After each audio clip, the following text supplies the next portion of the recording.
بسم اللہ الرحمن الرحیم۔ السلام علیکم ورحمۃ اللہ وبرکاتہ۔ ٹائٹینک اپنے وقت کا سب سے بڑا اور مضبوط ترین بحری جہاز تھا، جس کے بنانے والوں نے دعویٰ کیا تھا کہ اگر خدا بھی چاہے تو اسے نہیں ڈبو سکتا، نعوذ باللہ۔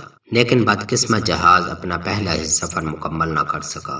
ٹائٹینک شمالی بحر اوقیانوس کے طریق پانیوں کا مسافر تھا، جس کی منزل نیو یارک تھی۔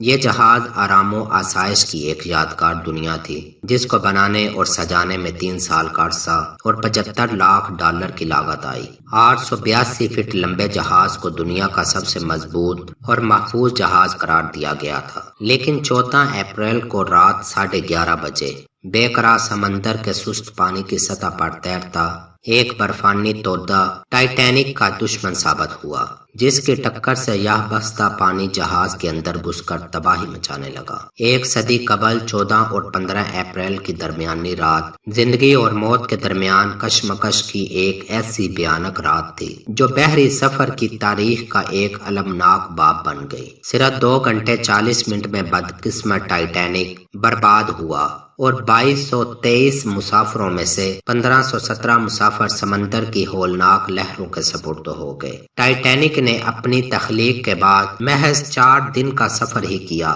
اور قیامت تک کے لیے غرور کرنے والوں کے لیے عبرت کی نشانی بن گیا۔